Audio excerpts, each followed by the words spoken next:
Assalamualaikum warahmatullahi wabarakatuh. Perkenalkan, nama saya Siska Andika Sari dengan NIM 931212418. Di sini saya dari kelompok 6 akan mereview makalah dari kelompok 13 dengan judul Pedoman Pengawasan Syariah. Saya akan memulai menjelaskan materi yang pertama, yaitu pengawasan oleh Dewan Pengawas Syariah. Tugas utama Dewan Syariah Nasional mengacu kepada Keputusan DSN Nomor 1 Tahun 2000 tentang Pedoman Dasar Dewan Syariah Nasional MUI antara lain meliputi yang pertama, menumbuh kembangkan penerapan prinsip-prinsip syariah dalam kegiatan perekonomian pada umumnya dan keuangan pada khususnya.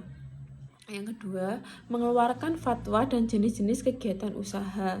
Yang keempat, mengeluarkan fatwa atas produk dan jasa keuangan syariah. Yang terakhir, mengawasi penerapan fatwa yang telah dikeluarkan. Dewan Pengawas Syariah didasari pada kesadaran akan kepentingan menjaga kegiatan usaha bank syariah agar senantiasa berjalan sesuai dengan nilai-nilai syariah. Selain itu, pengawasan lebih melekat dinilai perlu dilakukan sehingga kinerja bank syariah dapat terus dipantau agar sesuai dengan Fatwa DSN dan Undang-Undang Nomor 10 Tahun 1998 Pasal 6 huruf M. Dewan Pengawas Syariah melaksanakan tugas pengawasan bank syariah dengan sejumlah ketentuan di antara mengikuti Fatwa DSN dan statusnya sebagai dewan yang ditetapkan di masyarakat yang keanggotaannya ditetapkan berdasarkan rekomendasi DSN yang bertugas mengawasi penerapan prinsip syariah dalam kegiatan usaha bank. Materi selanjutnya yaitu metode pengawasan. Surat Edaran Bank Indonesia mengatur mengenai tata cara dan pelaksanaan tugas pengawasan penerapan prinsip syariah yang dilakukan oleh Dewan Pengawas Syariah. Pada Bank Pembiayaan Rakyat Syariah atau BPRS, pengawasan penerapan prinsip syariah oleh DPS mencangkup pengawasan terhadap produk dan aktivitas baru BPRS dan pengawasan terhadap kegiatan penghimpunan dana, pembiayaan, dan kegiatan jasa BPRS lainnya. Langkah-langkah dalam pengawasan terhadap produk dan aktivitas baru BPRS oleh DPS BPRS antara lain yang pertama, meminta penjelasan dari pejabat BPRS yang berwenang mengenai tujuan, karakteristik, dan fatwa dan atau akad yang digunakan sebagai dasar dalam rencana penerbitan produk dan aktivitas baru.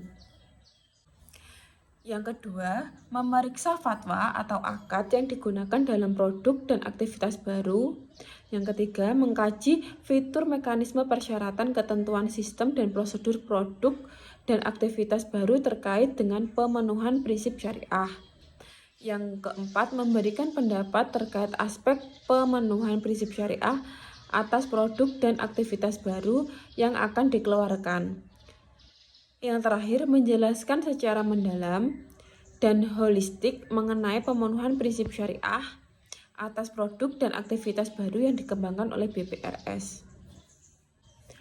Materi selanjutnya yaitu tujuan dan sasaran Dewan Pengawas Syariah, Koperasi Pinjaman dan Pembiayaan Syariah atau DPS KSPPS. Yang pertama yaitu menjelaskan pengawasan terhadap KSPPS atau USPPS koperasi agar dalam menjalankan kegiatan usahanya sesuai dengan prinsip syariah. Yang kedua, meningkatkan transparansi dan akuntabilitas pengelolaan SPPS atau USPPS koperasi terhadap pihak-pihak yang berkepentingan.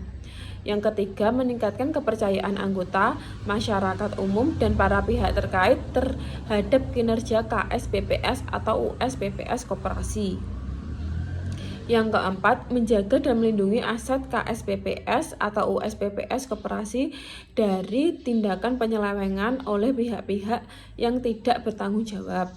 Yang kelima, menjaga citra dan kredibilitas KSPPS atau USPPS koperasi sebagai lembaga keuangan syariah yang mampu mengelola dana dari anggota, calon anggota koperasi lain, dan atau anggotanya berdasarkan prinsip koperasi dan prinsip syariah.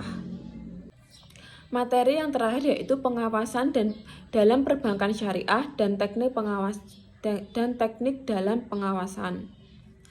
Pada dasarnya, pengawasan dilakukan dalam dua bentuk pengawasan, yaitu pengawasan umum dan pengawasan khusus. Pengawasan umum pada bank syariah oleh Bank Indonesia diperlakukan sama dengan bank konvensional. Namun, pengawasan khususnya terhadap bank syariah dilakukan oleh Dewan Pengawas Syariah atau DPS. Dalam melakukan pengawasan, ada beberapa teknik yang harus diperhatikan agar pengawasan yang dilakukan bisa berjalan maksimal. Yang pertama, pemantauan dalam pengawasan. Yang kedua, pemeriksaan dalam pengawasan. Yang ketiga, penilaian dalam pengawasan. Yang keempat, wawancara dalam pengawasan. Yang kelima, pengawatan dalam pengawasan. Dan yang terakhir, analisa dalam pengawasan. Cukup sekian presentasi dari saya. Apabila ada kurang lebihnya saya mohon maaf. Wassalamualaikum warahmatullahi wabarakatuh.